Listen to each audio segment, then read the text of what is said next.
Welcome to Deep Thought. Shaming someone can backfire. Shaming someone can backfire. You know what? One of my favorite shows, series of shows, is the Power universe on Starz.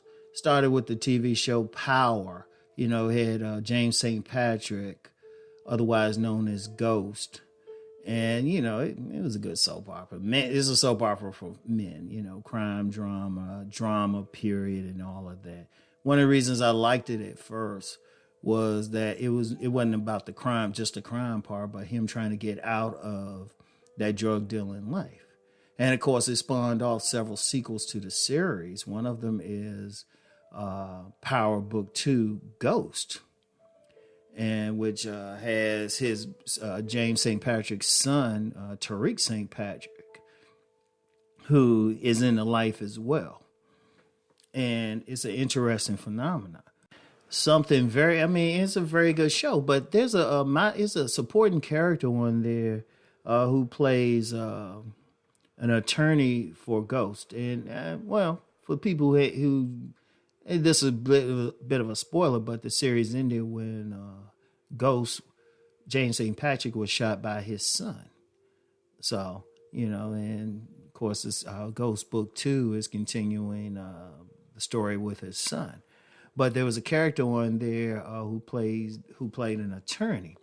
That attorney is played by an actor, Jeffrey Owens, and he first came to prominence back in the 80s on a Cosby show. He was playing Cliff Huxtable's son-in-law, you know, married to Cliff Huxtable's oldest daughter. And it was interesting, his story, because there was a viral photo someone took of him on social media of him working at a Trader Joe's.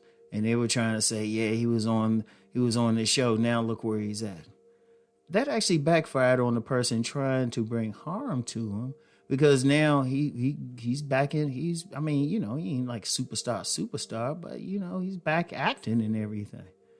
And you know, and it was like the people were trying to shame him. I'll use another example. You remember Chadwick Boseman? Rest his soul. He came to prominence playing the Black Panther, also some other parts. He played Jackie Robinson. He played Thurgood Marshall. He's a very good actor. Now, remember, he died of colon cancer. But before he died, people were trying to make fun of him because he had lost a whole lot of weight. They didn't know. He didn't say anything. He kept it real quiet, but you had some people trying to shame him, say, oh, is he on drugs, something like that. Turned out he was on colon cancer. How did they feel? You know? See, I'm going to tell you something now. Trying to shame someone can backfire. Trying to shame someone is cheap, because it really speaks to you and not to them. You don't know that person's story. You don't know what's going on with them, but yet you're trying to shame them, you know? And you never know what it might do. Like, especially in that situation with Jeffrey Owens. I'm quite sure somebody was trying to shame him and everything, but all you did was put money in his pocket. Now, what did that do? You helped him, but you didn't mean to. Somebody probably tried to shame him just so they could feel good. Say, hey, look, this is what happened. Because you got some people out there, they just haters. They are just haters. And, you know, they're not trying to get the full story. And see, that can backfire and expose the person trying to shame them. Because, look, when you're trying to shame someone you don't know their story, you got to ask yourself, why do I feel the need to shame this person? Now, I can halfway understand that person came against you and did something to you, and you retaliating. But to attack a person you don't know the circumstances, the situation, and everything. No, that speaks to who you are. I would say never try to shame anybody. What you getting out of it? What's going on with that? And that's a very important thing to think about. What can that do? Because you always try to get someone, shoot, you get somebody, like even in these YouTube streets, you get some people, they trying to find out some dirt on, some content creator that they don't like. And I've seen that plenty of times, they supposedly exposed. You know what's funny about that? I've seen plenty of videos where somebody's trying to expose someone, but then I'm looking at the person they're trying to expose and they still on here. So what did that do? Seriously, plenty of times. You got some people who specialize in it. What did that actually do to the person? Did they hurt their business? Shoot. They usually, at best, they might lose some, a few thousand subs and then get them right back. I mean, what's the deal? All you doing is hurt yourself. You taking time to shame someone, the same amount of time, same energy you put into it, you could have did something else. Like I had somebody, and I guess they were going to try to shame me, and they had this long comment and stuff. And I guess they were trying to gaslight me or something, right? But it never showed up on my main channel. It showed up it was held for review.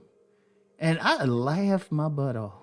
I was laughing. I was like, this person did all this work just for me to, and the comment, first of all, didn't show up. So nobody saw it. It was held for review. And I was like, wow. I was laughing. I wasn't even mad or anything. I was like, wow, this person did all this work. Oh, well, delete and block. And I'm still doing my thing. It's like, what's the point of it? And people want to think about that. Look, I'm going to say this in general. And this is one reason, if y'all notice, I don't go after anybody. There was like maybe 2 times I've done that in this space. And I deleted one of the videos. Because I learned from it. I was like, I did all that. What'd I get from that?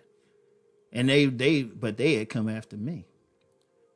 And I said, it ain't even worth it now. Because other people could say, well, this person said this. And I was like, yeah, okay. Whatever. You got to spend your time dealing with yourself. Because the people who try to shame someone, they really going through some pain themselves. And they trying to deflect it. But it doesn't work that way. So anyway, I want y'all to think on that. And I'll get back with y'all later. Peace and blessings.